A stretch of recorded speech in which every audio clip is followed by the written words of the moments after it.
Right again. So I'm here with Laura Price from Honda at the Live Every Liter screening, the first screening of the film, right? Would you like to introduce yourself shortly? What do you do at Honda? So my name's Laura Price and I'm the social media manager for Honda Motor Europe. Yeah. So how did you come up with the idea for the film, for Live Every Liter? Quite a long time ago, we had a challenge from our board at Honda with the CRZ to launch it differently, to do something completely different. So we put this out to agencies, we put it out to pitch, come to us with new, different ideas. And one agency came to us with an idea that was Live Every Liter. It was a very different idea at the time, but because we believed in the idea, we believed in the agency, we could understand the concept. Together we evolved the idea, and obviously today it is Live Every Liter as it is now.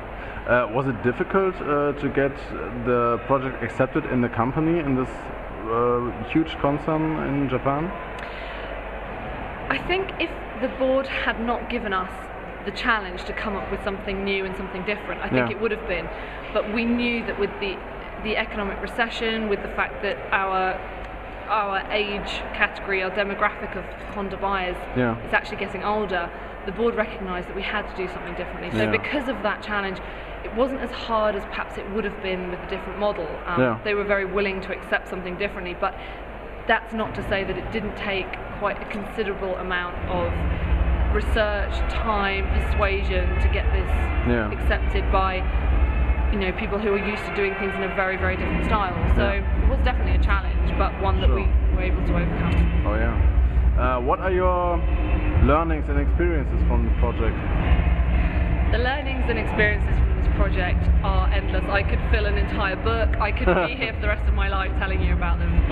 I think some of the key things to say in a broader perspective from social media, that people often think social media is a cheap option. It's free to set up a Facebook group, it's free to set up a Twitter account. Great, I mean it costs millions to put a TV ad on air. So people think this is a really easy, cheap option. It's not. Don't think for 1 minute this is easy or cheap, because the amount that you save in doing something online, you will spend 3, 4, 5 times the amount with people, because actually what you're doing is you're opening yourself up to a 24/7 customer hotline. People can talk to you whenever they want, and people don't work 9 to 5. People use the internet on Saturdays and Sundays and not in office hours, and you need to be there. You need to be talking to these people, responding to these people, and just to say, sorry, the office is closed now, that's not good enough. So that's the key learning, is if you want to be in social media, make sure you're there 24/7. And are you pleased with the process of the project? What problems were there during the whole project Live Every Liter? One of the really exciting, interesting and difficult things about Live Every Liter was that we didn't have a precedent. We didn't have a template. We can launch a car. Everybody can launch a car. Every car manufacturer has a brilliant template how to launch a car. This is something very different. We didn't have a set of guidelines or rules that said, okay, do this, this and this at this point and this point and this point. And because we didn't have a rule book or a template or a guideline, every stage of the project was about evolution. And because it was crowdsourced, because it involved people from everywhere, we could crowdsource our bloggers, our music, our cast. Actually, they had really good ideas, and we were always made sure we were very open and receptive to the ideas that these people were suggesting, because they actually might have better ideas than we do.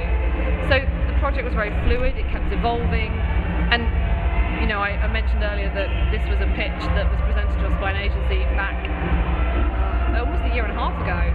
The actual product today, the film that you've just seen, the whole online, the social media, everything was very, very different, because this evolved from all of the ideas that people suggested to us. So tens of thousands of people have actually contributed to what this project is, and that's a really key learning. You should be open to people who live and breathe this stuff. They probably know more about it than you do. Was it different to say to some ideas, okay, we love this idea, but we cannot do it right now? Right. People suggest ideas for this project which were absolutely incredible, But the reality is, we work for a company that doesn't have a huge budget, that doesn't have a huge time frame. You're always constrained by your budgets, by your people, by your resource.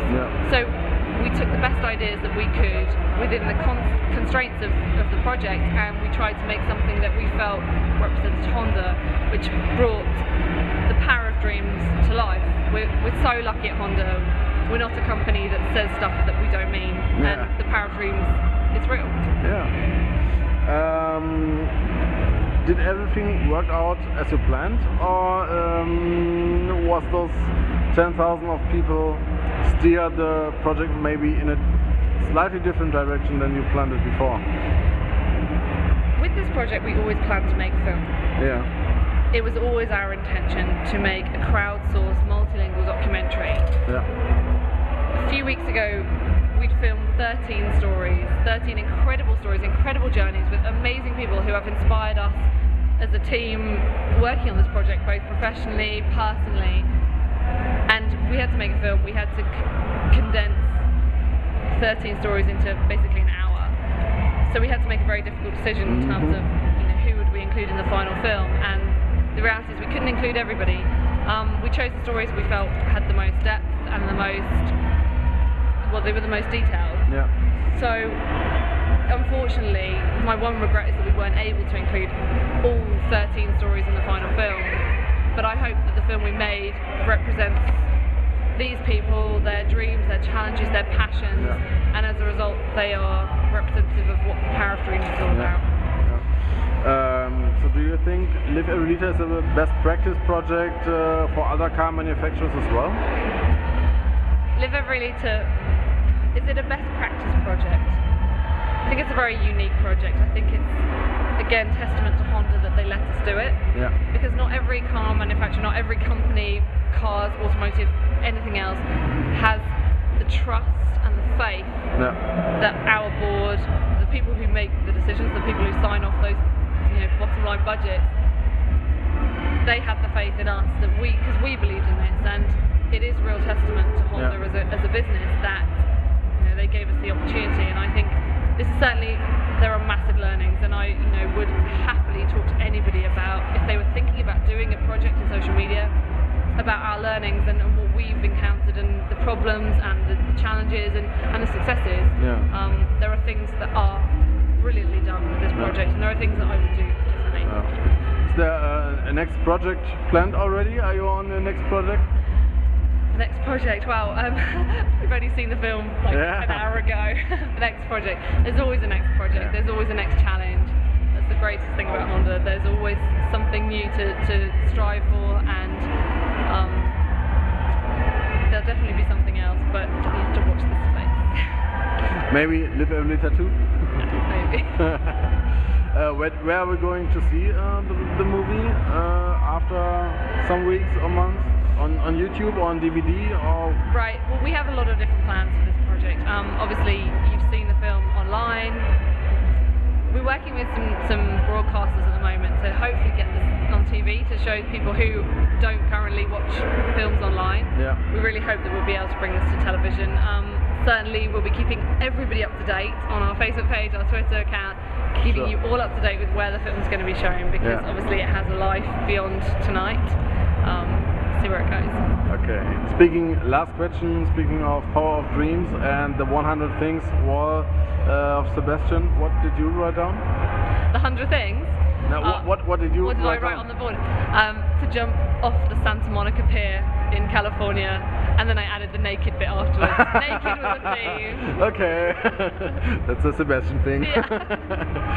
Laura, thank you very much. It was a great movie. It's a great project, I think. And hopefully we see something more of Live Every Liter. Thank you. Thank you. Bye bye.